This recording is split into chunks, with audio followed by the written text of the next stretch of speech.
Yang menghancurkan manusia itu hanya tiga, menurut saya: harta, tahta, wanita. Bukan itu jawabannya. Yang menghancurkan manusia yang pertama adalah ego. Ego tinggi sekali. Maka di gym ada yang namanya ego lifting. Kalau di dunia hidup, egonya besar sekali. Dia butuh pembuktian kepada khalayak bahwa dia tuh sukses, bahwa dia adalah orang pintar. Maka dia akan melakukan segalanya supaya dia terlihat publik tuh keren, terlihat pintar. Itu ego. Orang yang termakan ego akan dibutakan apapun. Yang kedua, yang menghancurkan manusia adalah ketika ambisinya lebih besar daripada dirinya, maka dia akan dibutakan sama ambisi tersebut. Dan akhirnya dia hidup dari ambisi. Manusia diperbudak sama ambisi sampai nggak ada endingnya, dan akhirnya mati dan menjadi tanah dari ambisinya.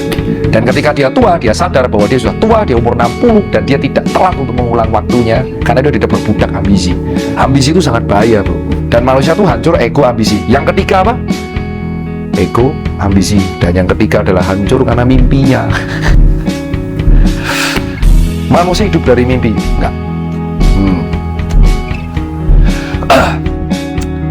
Mimpi itu angan-angannya nggak bisa dicapai, Pak.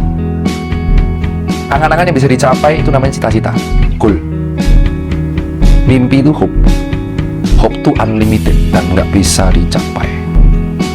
Mimpi kalau bisa dicapai itu namanya cita-cita, Pak. Dan cita-cita itu bisa diukur dan akhirnya menjadi ambisi, Pak. Dan ambisi yang memperbudakmu menjadi ego, Pak.